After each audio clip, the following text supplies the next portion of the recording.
क्या हाल चाल है? सब बढ़िया हो? ठीक है। तो लास्ट क्लास में सर हमने फ्रिक्शन के बारे में कुछ कुछ। सर हॉलीडेज कब होंगी? मुझे नहीं पता यार, हॉलीडेज कब होंगी। कौन से हॉलीडेज की बात कर रहे हो? ये तो मुझे नहीं पता यार। ऑनलाइन क्लासेस की बोल रहे हो कि किसकी बात कर रहे हो? ठीक है। Good afternoon, good evening everyone.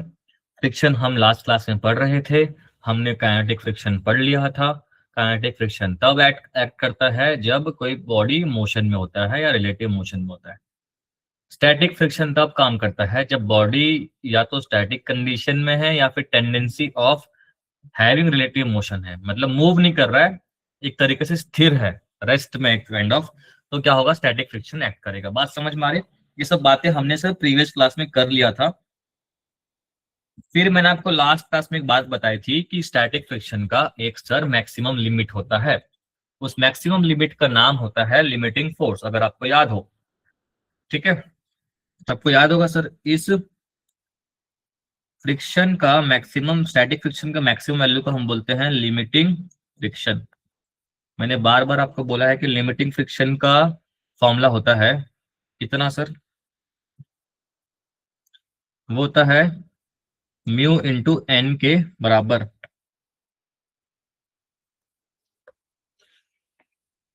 Mu into N के बराबर।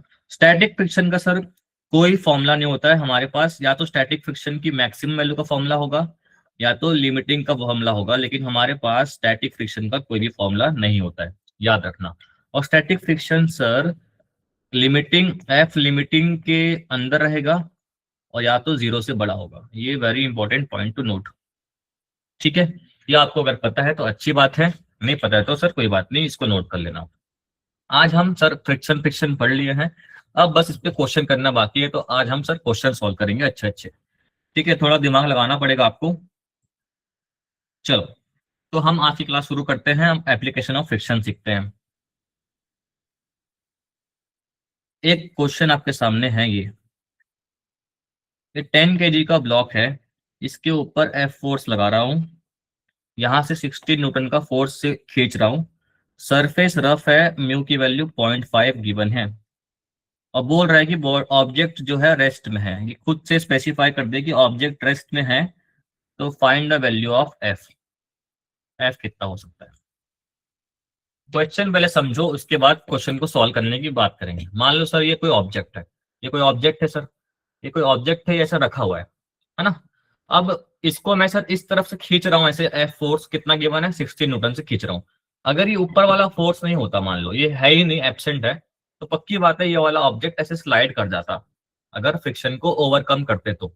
लेकिन सर ये क्या हो रहा है, हम ऊपर से भी कोई फोर्स से दबा के रखे हुए हैं, तो वो फोर्स की वैल्यू कितनी होगी कि ये फोर्स के लगते हुए भी ऑब्जेक्ट रेस्ट में है सर?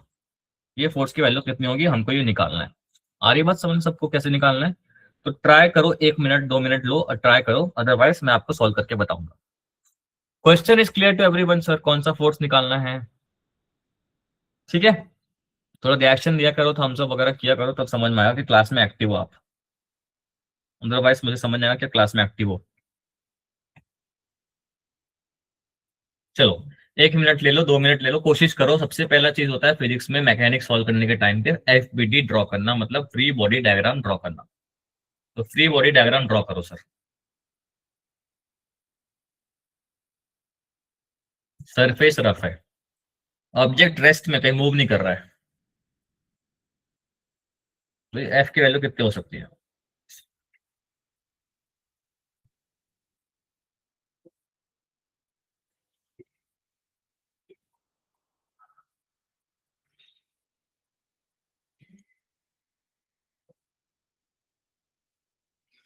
ट्राई करेंगे सर। किसी का आंसर है तो बताना मुझे।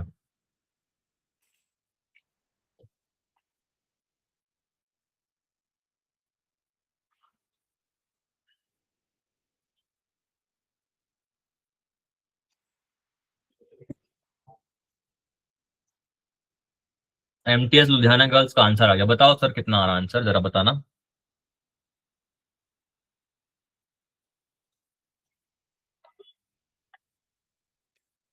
कितना आ रहा है सर? लुधियाना गर्ल्स आंसर देंगी जरा?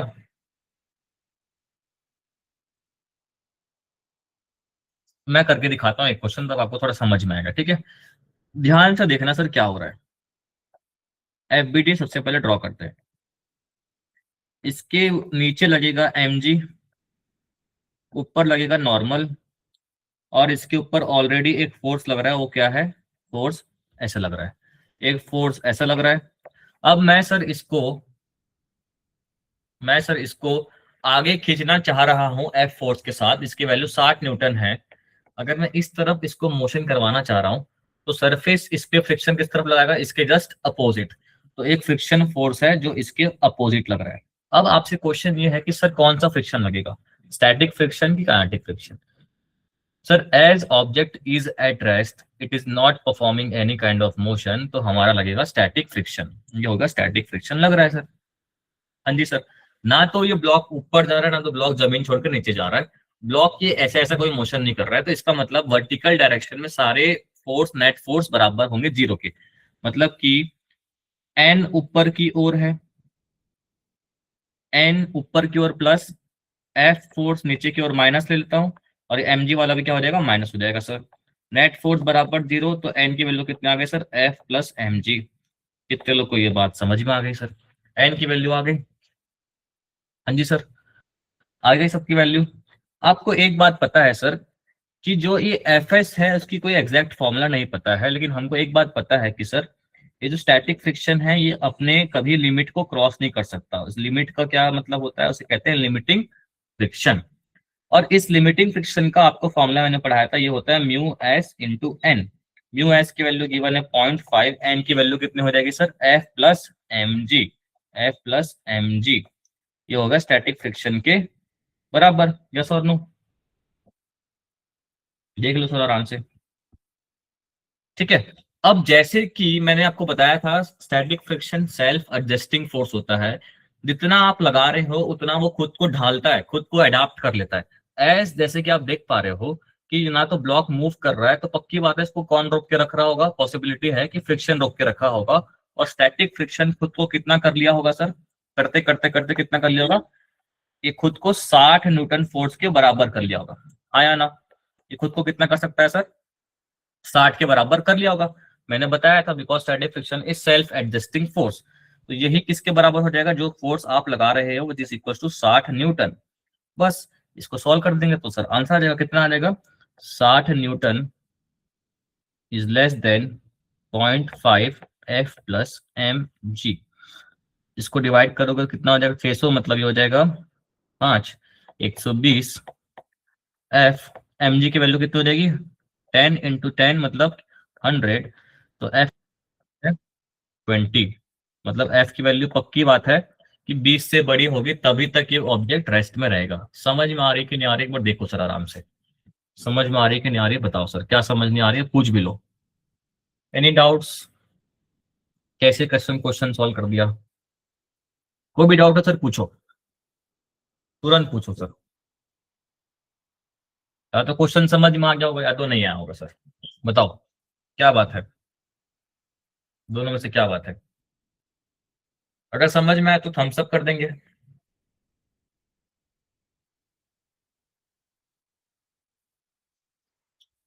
समझ में आ गया क्या बात है? तो जब जब एफ की वैल्यू 20 न्यूटन से बड़ी होगी तब तक पक्की बात है कि सर ये ब्लॉक मूव नहीं करेगा आगे की ओर, ये रेस्ट में ही रहेगा। ठीक है, ये हो गया क्वेश्चन नंबर 1 आज का। बढ़िया क्वेश्चन है सर, बहुत बढ़िया क्वेश्चन है। ठीक है, आगे चल सकते हैं दूसरे क्वेश्चन पे। ठीक है, अब चलते हैं दूसरे क्वेश्चन की ओर। अच्छा, मैंने आप लोग को वो नहीं पढ़ाया है ना, वो भी पढ़ा देते हैं।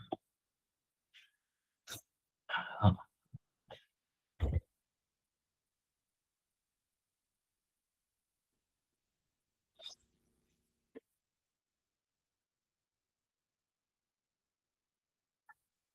नेक्स्ट हेडिंग डालेंगे सर। एक टॉपिक पढ़ा देता हूँ आपको, minimum force required to pull a block. Next topic डालेंगे, फिर क्वेश्चन और करेंगे बहुत सारा। मिनिमम फोर्स रिक्वायर तो पुल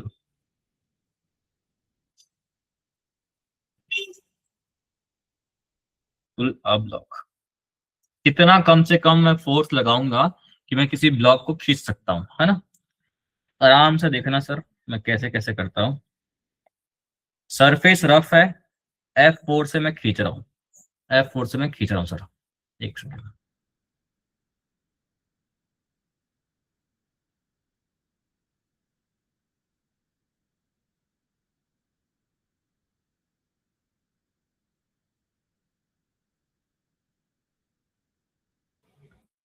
ठीक है, F4 से खींच रहा हूँ, और ये एफ फोर्स बना रहा है थीटा डिग्री विथ हॉरिजॉन्टल, और ये सर कितना है, नॉर्मल लग रहा है।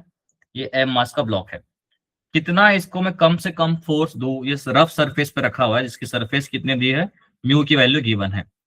यू नो वेरी वेल कि सर कितना कम से कम फोर्स लगाऊं कि ब्लॉक खिंचा जाए। वो कम से कम कितना फोर्स दो, मान लो आपके सामने टेबल चेयर है, उसको धक्का मार रहे हो या खींच रहे हो, हल्का सा फोर्स लगाओगे तो मूव नहीं कर रहा, मूव नहीं कर रहा, मूव नहीं कर रहा, मूव नहीं कर रहा है।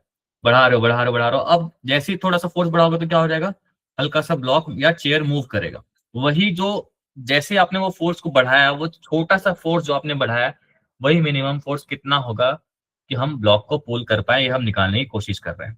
समझ में आ रही है बात। ठीक है। अब यू नो वेरी वेल कि फ्रिक्शन अगर हम आगे की ओर खींच रहे हैं तो ये एफ कंपोनेंट होगा इसका, ये हो जाएगा सर एफ कॉस थीटा, और इसका कंपोनेंट दूसरा आएगा परपेंडिकुलर डायरेक्शन में, वो होगा एफ साइन थीटा। ये आपको समझ में आती है बात। F cos theta is responsible for the this horizontal motion.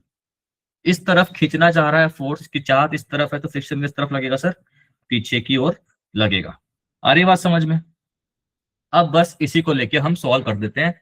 तो मुझे बताना, ना तो ब्लॉक ऊपर जा रहा है ना नीचे जा रहा है, तो इस तरफ डायरेक्शन में, वर्टिकल डायरेक्शन में नेट फोर्स कितना होना चाहिए सर, 0 होना चाहिए। मतलब कि F sine theta plus N should be equals to M G, N equals to M G minus F sine theta. Yes और no sir, N equals to M G minus sine theta. देख लो आराम से, आराम से देख लो sir. ठीक है। अब सर मैं जोर लगा रहा हूं, एफ कॉस थीटा का जोर लगा रहा हूं इस तरफ मोशन करने के लिए, उतना ही फ्रिक्शन खुद को बराबर करते जा रहा, बराबर करते जा रहा, रोक रहा है मुझे, रोक रहा है सर, रोक रहा है, रोक रहा है, एक हद तक ही रोक सकता है। तो पक्की बात है फ्रिक्शन ने खुद को कितना कर लिया होगा मैक्सिमम, ये खुद को मैक्सिमम कर सकता है एफ कॉस थीटा के बराबर। आ रही बात समझ में। ये खुद को स्टैटिक फ्रिक्शन खुद को कर सकता है एफ कॉस थीटा के बराबर, लेके मैं सॉल्व करूंगा। अब आपने अभी जस्ट अभी पढ़ा था एफ एस मैक्सिमम की वैल्यू होती है म्यू एस एन, या आपने अभी पढ़ा था, लिमिटिंग फ्रिक्शन कहते हैं इसे। यस और नो। ठीक है। अब सर इसी में एफ एस मैक्सिमम लेके मैं सॉल्व करता हूं अगर ध्यान से, तो क्या यही वो वैल्यू है जितनी फ्रैक्शन की, जो फ्रिक्शन खुद को इतना बना सकता है, एफ कॉस थीटा के बराबर बना सकता है। यस सर, बिल्कुल सही बात है। म्यू एस एन की वैल्यू आपने जस्ट अभी निकाली कितनी, M G minus F sine theta. यहां तक आराम से देखो, कुछ डाउट हो तो पूछो। फिर से रिपीट कर देता हूं। अब जितना आपने पहले फोर्स लगाया था इससे प्रीवियस क्लास में, अगर आपने 1 न्यूटन फोर्स लगाया था तो फ्रिक्शन भी 1 न्यूटन हो रहा था, 2 लगाया था तो 2 हो रहा था, 3 लगाया था 3 होता। कब तक हो रहा था, जब तक ऑब्जेक्ट रेस्ट में था। तो फ्रिक्शन खुद को कितना कर सकता है मैक्सिमम, जितना आप फोर्स दोगे उतना मैक्सिमम कर सकता है। तो डायरेक्टली एफ एस किसके बराबर हो गया, एफ कॉस थीटा के बराबर, दिस फोर्स बराबर दिस फोर्स हो गया, बिकॉज हम जस्ट मिनिमम फोर्स निकालने की बात कर रहे हैं, इसलिए इसलिए बराबर हुआ। ठीक है। तो ये एफ कॉस थीटा के बराबर हो गया। ये किसकी वैल्यू लगा दी हमने, mu S N is the limiting friction की वैल्यू, और एन की वैल्यू हम पुट कर दी। After rearranging all the terms we are getting mu S M G minus mu F sine theta. If I rearrange all the terms next page पे, तो ये कुछ इस तरीके से हो जा रहा है, F cos theta plus mu F sine theta equals to mu S M G. F निकालना है तो क्या हो जाएगा sir, mu S M G upon cos theta plus mu S sine theta. ये आराम से देखो सर, एफ एफ कॉमन निकाला और एफ की वैल्यू इतनी आ गई, मतलब कम से कम ये फोर्स की वैल्यू आई सर। सर ये रिपीट करना, कर रहा हूं, ये स्टेप रिपीट करना। सर एफ कॉमन निकालोगे, दोनों में से तो कितना बचेगा अंदर में, cos theta plus mu sine theta बचेगा, ये नीचे में आ गया, इसके नीचे में ये आ गया। ठीक है, आ रही बात समझ में? अब सर मिनिमम किसी, ये मिनिमम फोर्स नहीं, आपने क्या निकाला है सर, फोर्स निकाला है। ठीक है, अब इसी को मिनिमम करना है, किसी भी चीज को मिनिमम करना होता है, छोटा छोटा करना होता है या सबसे मिनिमम करना है। तो ये वैल्यू जो नीचे में क्वांटिटी है, ये थीटा का फंक्शन है सर, थीटा का फंक्शन है, मतलब कि थीटा पे डिपेंड कर रही है ये वाली वैल्यू। ठीक है, तो अगर मैं इसको डिफरेंशिएट करता हूँ ना विद रिस्पेक्ट टू थीटा, तो जब मैं डिफरेंशिएट करता हूँ विद रिस्पेक्ट टू थीटा, तो यहाँ पास बेसिकली वैल्यू निकल के आती है थीटा की, वो निकल के आती है sir tan theta equals to mu. Sir differentiate करने से निकल के आती है ना। क्यों किया डिफरेंशिएट, बताता हूँ। हम मिनिमम फोर्स की तलाश कर रहे हैं, मिनिमम तब होगा जब ये वाली वैल्यू क्या होगी, मैक्सिमम होगी। अरे अगर 1/2 लिखा है या 1/3 लिखा है, दोनों में से छोटा कौन है? जिसके नीचे वैल्यू ज्यादा होगी उसकी वैल्यू छोटी होगी, है ना। तो इस cos theta plus mu S sine theta को मैं मिनिमम करना चाहता, मैक्सिमम करना चाहता हूं, तो इसको मैंने डिफरेंशिएट किया। डिफरेंशिएट करने से मुझे ये वाली वैल्यू मिली। यहाँ तक बात समझ में आई? यहाँ तक बात समझ में आई सर आपको? थीटा की वैल्यू क्या हो जाएगी, tan inverse mu. Inverse trigonometry में पढ़ते हैं, जब सारे वैल्यू को पुट कर दोगे तो आपको मिल जाएगा एफ मिनिमम का वैल्यू, जिस इक्वल्स टू इस कंप्लीट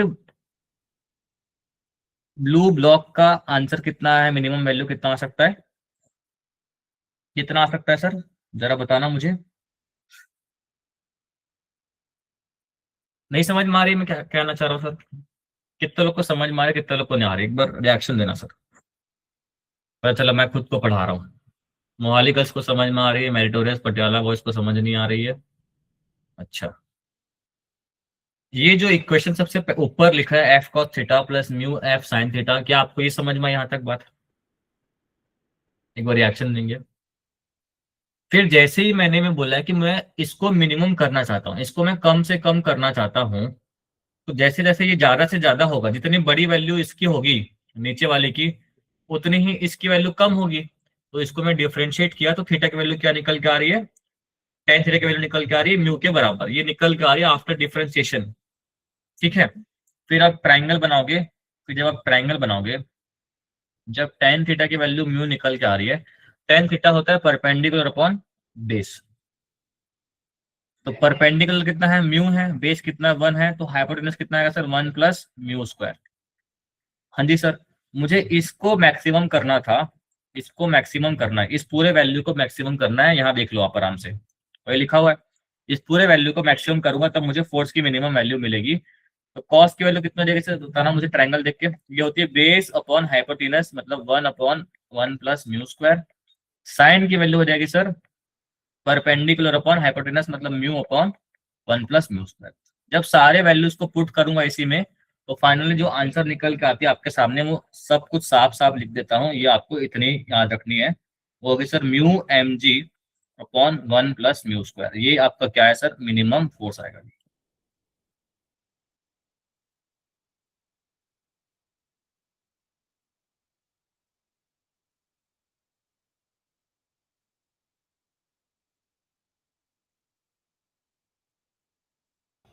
आ रही बात समझ में सर? मतलब एफ मिनिमम का वैल्यू हम सब कुछ मैक्सिमम मैक्सिमम करके डालेंगे, तो एफ मिनिमम की वैल्यू आएगी mu M G upon root over one plus mu square. इतना बस आपको बताना था, इसको नोट कर लेना सर, इसको नोट कर लेना फटाफट, फिर क्वेश्चन करेंगे।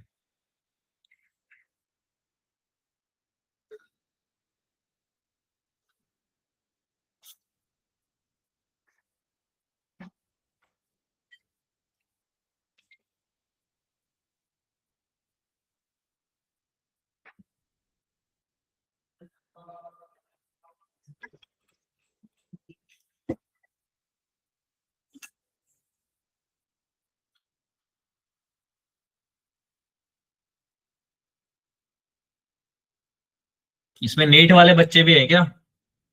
अगर नीट वाले बच्चे थोड़ा रिएक्शन देना मुझे, ये सिर्फ जेई वाले बच्चे हैं, मोहाली गर्ल्स नीट वाले हैं, ओके।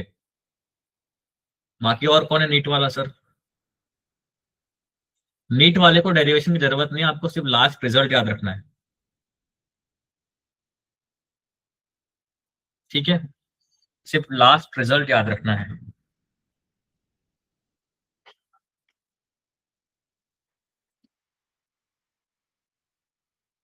नोट हो जाए तो प्लीज रिएक्शन दे देना मुझे।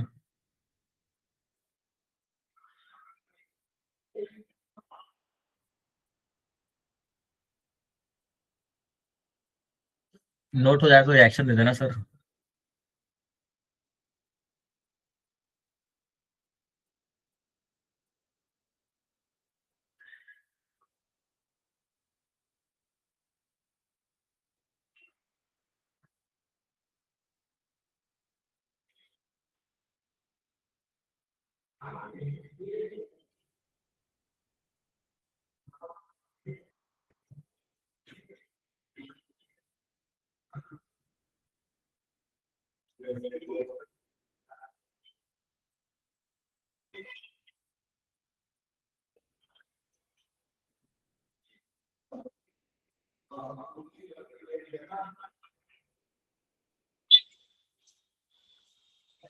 चलो सर आगे चलते हैं हम।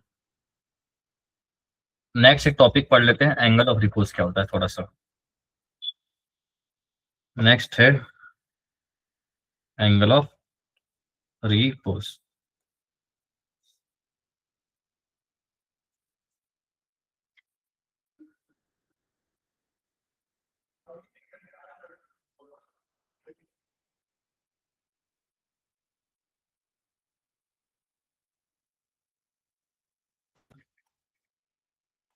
ठीक है सर, एंगल ऑफ रिपोज क्या होता है? एंगल ऑफ रिपोज, कभी बचपन में आप वो स्लाइड में झूला झूले हो? ऐसे बैठते हो फिर नीचे आते हो, उसमें से नीचे आते हो फिसल के, झूले होगा, ऑब्वियसली बात है ना? क्या होता है सर? पिछला टॉपिक रिपीट, ये minimum force required to pull a block repeat करना है। तो क्या होता है सर, हमने एक एफ एंगल लगाया थीटा डिग्री पे, ठीक है, कंपोनेंट्स ब्रेक किया, एफबीडी ड्रॉ किया, सब कुछ लिखा, F sine theta plus N equals to M G लिखा, because there is no net upward force, ठीक है। तो एन बराबर हो गया M G minus F sine theta के। अब सर हॉरिजॉन्टल डायरेक्शन में कौन सा फोर्स मोशन कराने के लिए रेस्पॉन्सिबल है? वो है एफ कॉस थीटा। जैसे जैसे आप फोर्स की वैल्यू बढ़ाते हो वैसे वैसे फ्रिक्शन खुद को एडजस्ट करता है। तो फ्रिक्शन खुद को मैक्सिमम कहां तक लेके जा सकता है?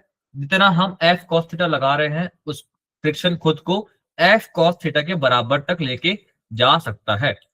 तो हमने फ्रिक्शन जो मैक्सिमम है उसको एफ कॉस थीटा के बराबर कर दिया, और ये लिमिटिंग फ्रिक्शन का फॉर्मूला होता है म्यू एस एन। एन हमने निकाला था M G minus F sine theta. यहां सब कुछ करने के बाद वैल्यूज पुट किया।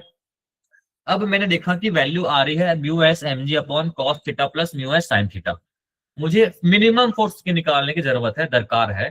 तो मिनिमम तभी होगा जब नीचे वाला टर्म मैक्सिमम होगा, और किसी भी क्वांटिटी को मैक्सिमम या मिनिमम करना होता है तो हम डिफरेंशिएट करके जीरो के बराबर कर देते हैं और वहां से वैल्यू निकाल लेते हैं। तो वैल्यू निकाले तो कितना है, tan theta equals to mu आया। टेन थीटा अगर म्यू के बराबर है तो टेन थीटा होता है परपेंडिकुलर अपॉन बेस। हाँ जी सर, तक ट्रायंगल मैंने बना लिया। ट्रायंगल बनाया तो मैं कॉस का वैल्यू निकाल सकता हूँ और साइन का वैल्यू निकाल सकता हूँ। याद करो कि सर ये वाला टर्म जो था वो नीचे में था, इसी को हम मैक्सिमम करना चाह रहे थे। इसको मैक्सिमम कर देंगे, ज्यादा से ज्यादा इसको कर देंगे तो फोर्स की वैल्यू क्या हो जाएगी, मिनिमम से मिनिमम हो जाएगी। अब सारे वैल्यू को पुट करूंगा, कॉस की वैल्यू पुट करूंगा, साइन की वैल्यू पुट करूंगा, सब कुछ सॉल्व करने के बाद ये वैल्यू आ रही थी सर, जिसे हम कह रहे थे मिनिमम फोर्स रिक्वायर्ड। अब बात समझ में आई कि अब भी नहीं आई सर? बताओ, अब बात समझ में आई? ठीक है, चलो। अब मैं क्या बता रहा हूँ, हमने बचपन में झूला झूला होगा, स्लाइड में ऐसे बैठते हैं तो नीचे झूल जाते हैं ना। अब जस्ट इमेजिन, अभी फ्लैट स्लाइड है, सरफेस खुरदुरा है, रफ सरफेस है, एक सरफेस है, ठीक है, इस पे आप बैठे हो, सरफेस रफ है एकदम। सर मैं धीरे धीरे एंगल बढ़ा रहा हूँ, एंगल बढ़ा रहा हूँ, आप अभी भी फिसल के नीचे नहीं आ रहे हो, चिपके हुए हो आप। फिर बढ़ा रहा हूँ, एंगल बढ़ा रहा हूँ, बढ़ा रहा हूँ, बढ़ा रहा हूँ, आप अभी भी चिपके हुए हो, नीचे नहीं फिसल के आ रहे हो, ठीक है आप।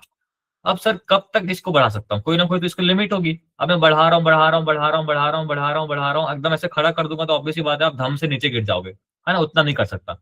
बढ़ा रहा हूँ, बढ़ा रहा हूँ, बढ़ा रहा हूँ, तो एक लिमिट तक ही हम ऐसा कर सकते हैं। वो एंगल वो एंगल ऑफ इंक्लाइन प्लेन जब तक हमारा जो ऑब्जेक्ट है वो स्लाइड नहीं करेगा। क्या नहीं करेगा सर? स्लाइड नहीं करेगा। तो उसी मैक्सिमम एंगल को हम क्या बोलते हैं? बोलते हैं एंगल ऑफ रिपोज। बात समझ में आई? मतलब यही वो मैक्सिमम एंगल है जब तक हमारा ब्लॉक स्लाइड नहीं करेगा। और जैसे ही इससे हल्का सा मैं एंगल बढ़ा दूंगा, ये कर दिया मान लो ऐसे कुछ, तो पक्की बात है सर ब्लॉक अब स्लाइड कर जाएगा। तो ये वो मैक्सिमम एंगल है जिसे हम एंगल ऑफ रिपोज कहते हैं। आ रही बात समझ क्या कहना चाह रहा हूं कि नहीं आ रही सर? सभी को आ रही है? आ रही होगी सर। तो इसका डेफिनेशन लिखवा देता हूं।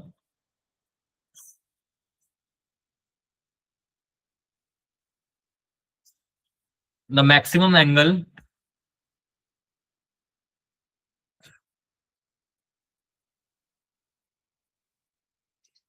जस्ट स्लिपिंग को अवॉइड करे, है ना? The maximum angle of inclined plane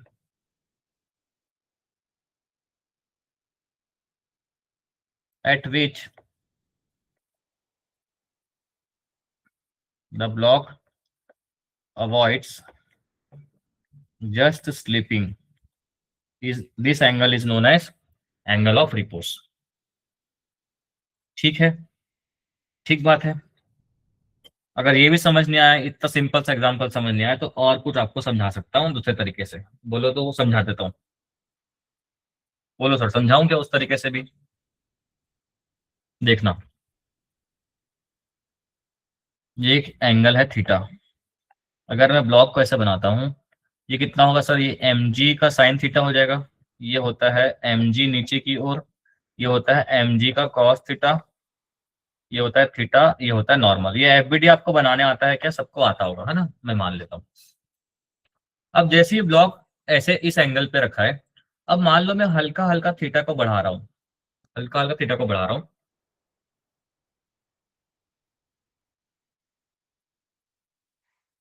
तो मुझे एक बात बताओ, फ्रिक्शन पीछे की ओर लग रहा होगा। जब मोशन आगे की ओर है तो फ्रिक्शन पीछे की ओर लग रहा होगा। फ्रिक्शन खुद को कितना कर सकता है सर? क्या friction M G sine theta के बराबर होगा? आपको देख के लगता है? अगर ब्लॉक मूव नहीं कर रहा है तो पक्की बात है friction M G sine theta को बैलेंस करके रखा होगा। यस सर, तभी तो मूव नहीं कर रहा है। और एन जो है वो किसको बैलेंस कर रहा है sir? M G cos theta को बैलेंस कर रहा है। यस और नो? अरे बात समझ में? अब मान लो मैं एंगल बढ़ा रहा हूँ, बढ़ा रहा हूँ, बढ़ा रहा हूँ। जैसे जैसे मैं एंगल बढ़ाऊंगा वैसे वैसे साइन कंपोनेंट बढ़ेगा, वैसे वैसे इस फ्रिक्शन की वैल्यू भी बढ़ेगी, वैसे वैसे इस एन की वैल्यू भी बढ़ेगी। आ रही बात समझ में कि नहीं आ रही? अब सर, लिमिटिंग फ्रिक्शन का वैल्यू का आपने एक वैल्यू देखा था, म्यू एस एन के बराबर होता है। जिस म्यू एस एन की वैल्यू हो जाएगी एम जी कॉस थीटा। अब मुझे बताओ सर, मुझे एक बात बताओ कि फ्रिक्शन की value M G sine theta के बराबर हो सकती है। फ्रिक्शन की वैल्यू बोल रहा हूँ, है ना? स्टैटिक फ्रिक्शन की value M G sine theta के बराबर हो सकती है। और फ्रिक्शन की मैक्सिमम वैल्यू जिसे हम लिमिटिंग फ्रिक्शन कहते हैं, वो कितना हो सकता है? Mu S M G cos theta के बराबर हो सकती है। यस और नो? और सर अगर मैं इसके बाद थीटा बढ़ा दूंगा तो पक्की बात है अब सर ये ब्लॉक फिसल के नीचे आ जाएगा। तो वो कौन सा एंगल है जब तक हम थीटा को बढ़ाएं तब तक ब्लॉक स्लिपिंग को अवॉइड करे, मतलब स्लिप ना हो, अवॉइड करे? दो that particular angle is known as angle of repose. उस कंडीशन में लिमिटिंग फ्रिक्शन के बराबर हो जाता है फ्रिक्शन की वैल्यू। तो बेसिकली एफ एस जो है एम जी साइन थीटा के बराबर, और लिमिटिंग फ्रिक्शन जो कि है बराबर mu S M G cos theta के। यहां से आ जाएगा एम जी कटेगा, तो टेन थीटा बराबर आ जाएगा म्यू वाला केस। ये वही कंडीशन है सर, ये वही कंडीशन है एक्चुअली।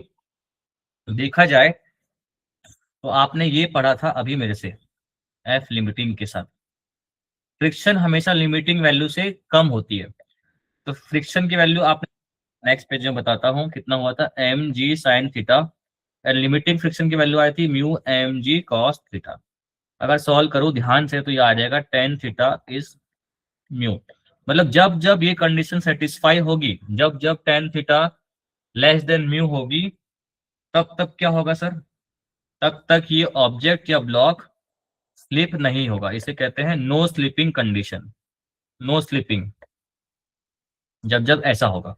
और जैसे ही हमने एंगल बढ़ा दिया, म्यू से बड़ा कर दिया, तब क्या हो जाएगा सर? स्लिपिंग हो जाएगा। बात समझ में आ रही है? स्लिपिंग का कंडीशन है और ये स्लिप नहीं होने का कंडीशन है। दोनों आराम से देख लो सर।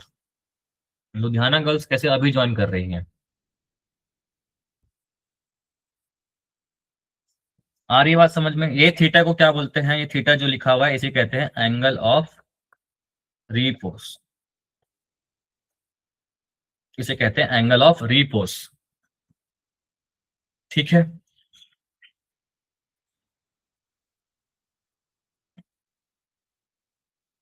इसके बाद आपको पढ़ाऊंगा वर्क पावर एनर्जी। अभी कैसे ज्वाइन कर रहे हैं? पटियाला गर्ल्स, पटियाला बॉयज क्या है? पटियाला बॉयज तुम लोग कैसे रिपीट रिपीट कर रहे हो? तुम्हारा ध्यान कहाँ है दोस्तों? ऐसा एंगल जिसमें ब्लॉक स्लिप ना हो, स्लिपिंग को अवॉइड करे, that maximum angle is known as angle of repose. ये सब सॉल्व करेंगे। जब जब टेन थीटा की वैल्यू म्यू से कम होगी तब तक स्लिप नहीं होगी। जैसे एंगल को हम बढ़ा देंगे, म्यू से बड़ा कर देंगे, तो स्लिपिंग हो जाएगी। आ रही बात समझ में? एंगल ऑफ रिपोज से हम स्लिपिंग और नॉन स्लिपिंग कंडीशन देख सकते हैं। That's it. अभी आई समझ में बात?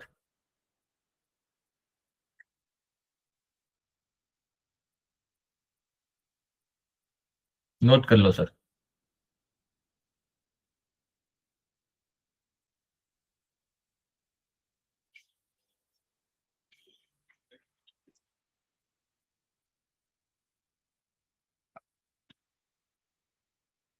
जो क्या होगा तो लास्ट टॉपिक कर लेते हैं जिसका नाम है टू ब्लॉक प्रॉब्लम्स।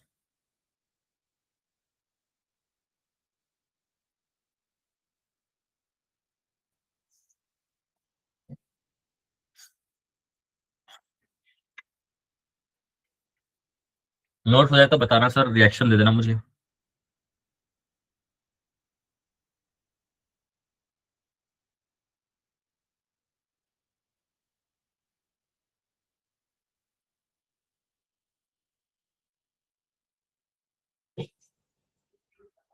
ठीक है सर, सबका हो गया नोट।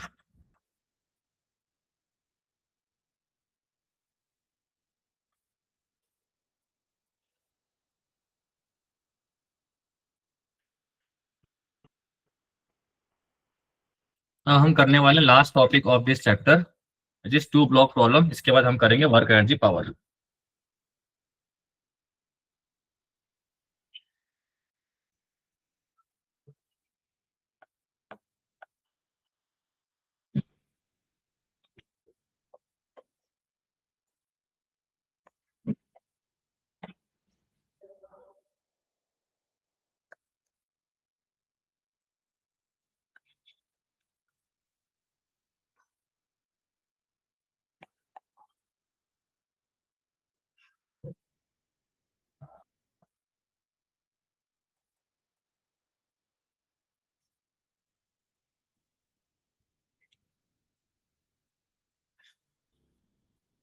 ठीक है।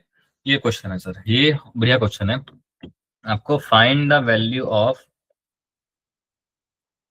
F, maximum value of F. कितने जोर से मैं खींचूं इस नीचे वाले ब्लॉक को कि there is no slipping between the blocks, so that there is no slipping between the blocks। कितने जोर से मैं खींचूं कि दोनों ब्लॉक एक साथ चले जाएं, मतलब एक दूसरे के ऊपर स्लिप ना हो, दोनों साथ में मोशन कर जाए। ये फोर्स की वैल्यू निकालनी। इंटरेस्टिंग क्वेश्चन है। आपसे मैं ट्राई करूंगा, आपको सीखना है सर कैसे बनाना है। ठीक है। सबसे पहले तो आप एफबीडी ड्रॉ करोगे। ये बी ब्लॉक है, ये ए ब्लॉक है मान लो, है ना। सबसे पहले हम एफबीडी बना लेते हैं। ठीक है। सबसे पहले देखो आप कौन से वाले ऑब्जेक्ट पे फोर्स लग रहा है। नीचे वाले पे फोर्स लग रहा है, this is a block. A block पे सर एक फोर्स लग रहा है। हाँ जी सर। ये ए ब्लॉक आगे की ओर खिसकना चाह रहा है, बट फ्रिक्शन किस तरफ लगेगा इसके ऊपर? पीछे की ओर लगेगा। बिकॉज ये आगे जाना चाह रहा है तो रिलेटिव मोशन को अपोज करता है फ्रिक्शन। ये आ गया फ्रिक्शन। ठीक है सर, दोनों साथ में मूव कर रहे हैं ऐसा बोल रहा है। ये नीचे सरफेस से फ्रिक्शन आ गया, ये 20 kg का ब्लॉक है। और इसका खुद का क्या आएगा सर, mg आएगा। ठीक है, अभी मेरे को इतना ही समझ आ रहा है। अब आगे चलते दूसरे ब्लॉक पे। ये है 10 kg का ब्लॉक। इस पे ना तो कोई फोर्स लग रहा है, नथिंग, कुछ नहीं लग रहा है। सिर्फ इस पे क्या लग रहा है, एक नॉर्मल फोर्स लग रहा है। ये कौन दे रहा है इसको नॉर्मल फोर्स? ये नॉर्मल फोर्स मान लो एन डैश है, ये नॉर्मल फोर्स दे रहा है नीचे वाला ब्लॉक इसको। इसका खुद का क्या होगा, 10 kg होगा। अब मुझे बताओ, ना तो ऊपर वाले ब्लॉक पे कोई फ्रिक्शन फोर्स लग रहा है, देख लो ध्यान से। उस ऊपर वाले ब्लॉक पे कोई हम खींच वीच नहीं रहे हैं, हम सिर्फ इतना बोल रहे हैं कि नीचे वाले ब्लॉक को कितने जोर से खींचू कि दोनों ब्लॉक साथ में मूव कर जाए। पक्की बात है सर, ये सरफेस खुरदरा होगा, इतना इतना खुरदुरा है कि ये दोनों साथ में मूव कर जा रहे हैं। इसका मतलब ये तभी पॉसिबल है जब फ्रिक्शन इतना सफिशिएंट है कि दोनों को चिपक के रखा हुआ है, चिपका के रखा हुआ है। तो पक्की बात है इसको आगे ले जाने वाला कौन सा फोर्स है, बी को आगे ले जाने वाला कौन सा फोर्स होगा सर? कोई फोर्स बाहर से लगता हुआ दिख नहीं रहा है, तो पक्की बात है इस पे फ्रिक्शन लग रहा होगा सर आगे की ओर। यही फ्रिक्शन फोर्स जो है इसको सपोर्ट कर रहा है आगे मूव कराने के लिए। आ रही बात समझ में? इस पे फ्रिक्शन आगे की ओर आ रहा है, तो इस कांटेक्ट सरफेस पे अगर इस पे ऊपर की ओर आ रहा है तो इस पे किधर आएगा सर, नीचे की ओर आएगा। Action reaction pair. अब इन दोनों भी कांटेक्ट में है। ये इसको अगर एन डैश मिल रहा है तो इसको वापस क्या मिलेगा, अगेन इसको एक एन डैश मिलेगा। ठीक है, और खुद ये 220 kg का ब्लॉक एक सरफेस पे रखा हुआ है, इसको भी क्या मिलेगा, एक दूसरा नॉर्मल फोर्स मिलेगा which is equals to let suppose N के बराबर है। देख लो आराम से, एफबीडी देखो, कुछ डाउट हो तो पूछो सर। एफबीडी को आराम से देखो, कुछ भी डाउट हो तो पूछो। मैंने फ्रिक्शन कैसे लिया आराम से देखो, देखो आराम से, कुछ भी डाउट हो तो पूछो सर।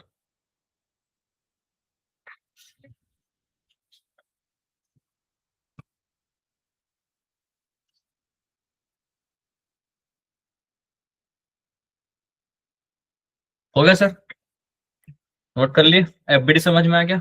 अब सर देखो ध्यान से, ध्यान से देखने वाली बात क्या है कि ये जो ब्लॉक है जो आगे की ओर मूव कर रहा है 10 kg ब्लॉक, इस पे कोई फोर्स हमको दिख नहीं रहा लगते हुए, लेकिन कौन लेके जा रहा है इसको आगे की ओर, फ्रिक्शन लेके जा रहा है। सो हमने न्यूटन सेकंड लॉ पढ़ा है, नेट फोर्स बराबर होता है मास इनटू एक्सेलरेशन। यहाँ पास फोर्स कौन है, फ्रिक्शन फोर्स है, which is accelerating this body, mass into acceleration. Yes और नो सर? आराम से देख लो, आराम से देख लो सर, देख लिया। अब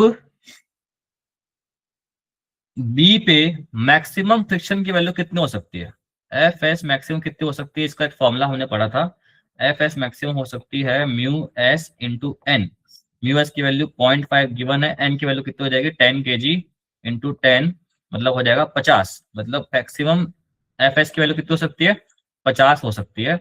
उसका मास है 10, तो कितना आएगा एक्सेलरेशन यहाँ से निकल के आएगा सर 5। पक्की बात है कि ए ऊपर वाला ब्लॉक जो है 5 मीटर पर सेकेंड स्क्वायर से एक्सलरेट कर रहा है सर, 5 मीटर पर सेकेंड स्क्वायर से एक्सलरेट कर रहा है सर। कौन रेस्पॉन्सिबल है इसको एक्सलरेट कराने के लिए, फ्रिक्शन फोर्स एक्सलरेट करवा रहा है। जो एक्सलरेशन ऊपर वाले ब्लॉक का है वही एक्सलरेशन नीचे वाले ब्लॉक का होगा, बिकॉज दोनों साथ में मूव कर रहे हैं। इसमें बोला है क्वेश्चन वाले ने। आ रही बात समझ में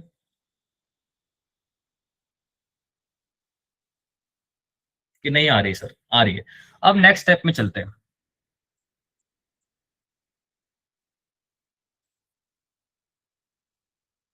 नीचे वाले ब्लॉक को ध्यान से देखो। इस पे एक फ्रिक्शन सरफेस पे इधर से आ रहा था, एक सरफेस इधर से आ रहा था।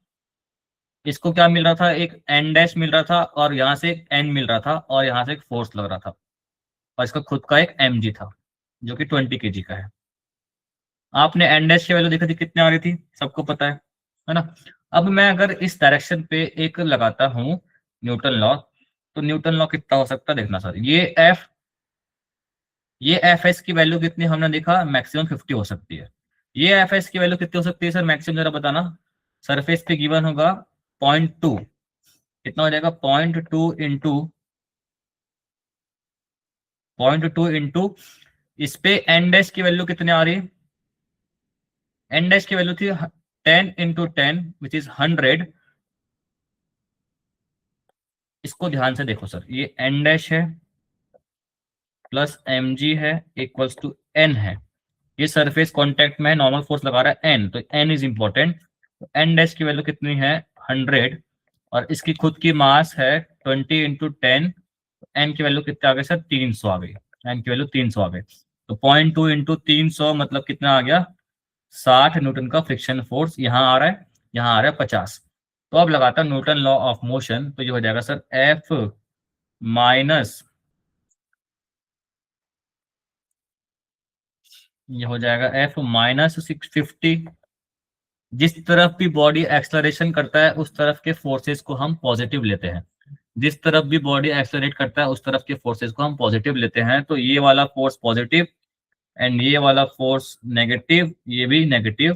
कितना हो जाएगा? F minus 50 minus 60 equals to mass into acceleration. इसका मास कितना है? 20, और हमने एक्सलरेशन निकाला था, कितना आया था? 5 आया था। तो ये आ गया 100 माइनस 60 प्लस 60 प्लस 50, कितना आ रहा है सर? एफ की वैल्यू आ जाएगी 210 न्यूटन। आराम से देखो सर, समझो क्या किया मैंने, और फिर इसको नोट कर लेना। आराम से देखो, नोट करो, कहीं भी कोई भी डाउट हो तो पूछो सर।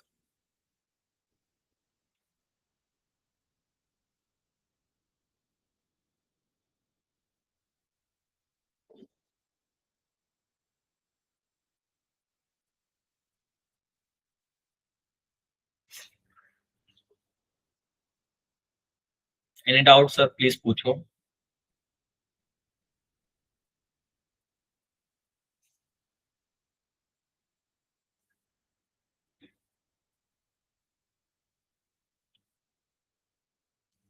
मोहाली गर्ल समझ नहीं आया, क्या डाउट नहीं है?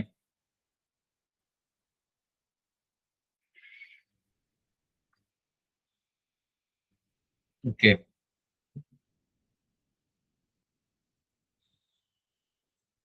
बाकी लोग नोट कर लो सर।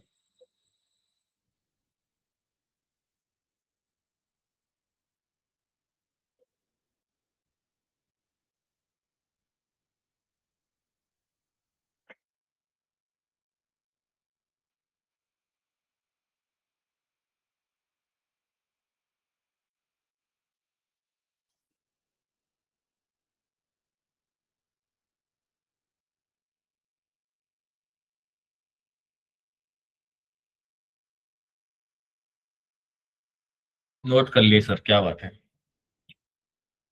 चलो, अब मैं आपको एक दो होमवर्क दे देता हूँ और एक बार ट्राई करना। तब आपको ना थोड़ा बेटर समझ में आएगा कॉन्सेप्ट। मैं कर दूंगा तो समझ नहीं आएगा सब कुछ, है कि नहीं?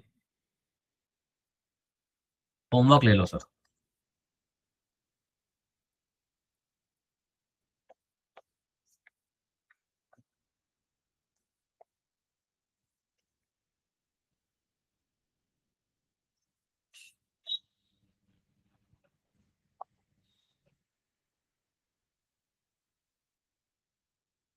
नीचे कोई फ्रिक्शन विक्शन नहीं है यहाँ पर, है ना? यहाँ स्मूथ सरफेस है।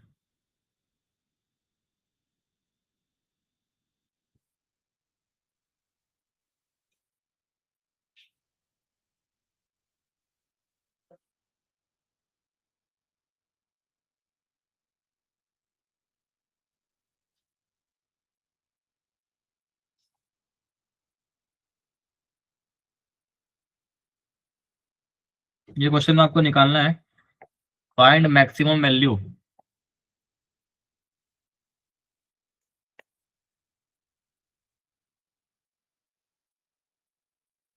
सो that there is no slipping. पहला क्वेश्चन। Question to.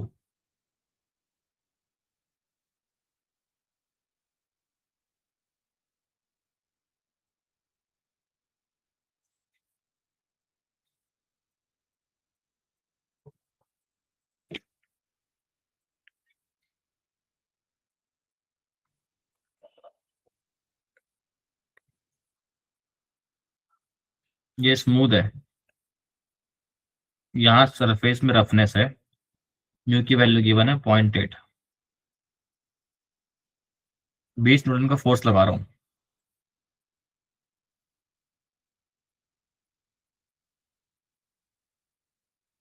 ठीक है सर, आपको निकालना है find the value of m such that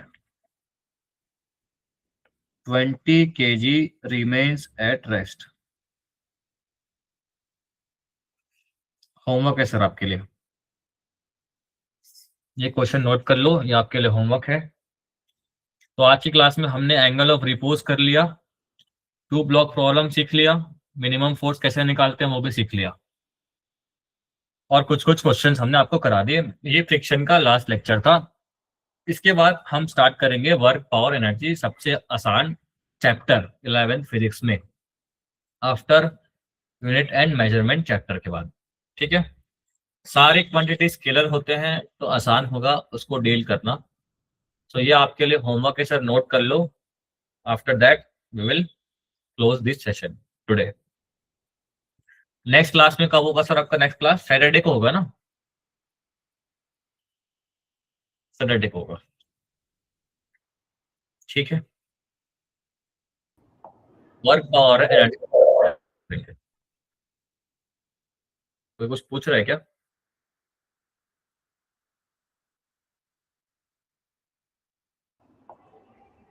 sir December holidays में ऐसी क्लासेस लगेंगी इसी टाइमिंग पे? देखो बेटा यार, मुझे टाइमिंग का तो आइडिया नहीं है, सही बताऊं तो। आपके हॉलीडेज कब से लग रहे हैं, थोड़ा बता दो मुझे, कुछ आइडिया है आपको?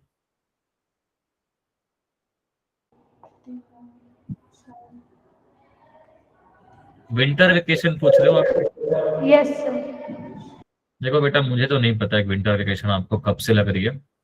जब आपको अपडेट आएगा, यहाँ से अपडेट आएगा तो आपको मिल जाएगी अपडेट, ठीक है। ये तो स्कूल से अपडेट मिल जाएगी, अब कब होगा मुझे नहीं पता, ठीक है। Okay sir. Okay, question note कर लो बेटा सब लोग, ये होमवर्क कर लेना, ठीक है। फिर आज के लिए इतने ही रखते हैं, मिलते हैं अगली क्लास में। Bye work sir. Power energy. Thank you class, bye bye.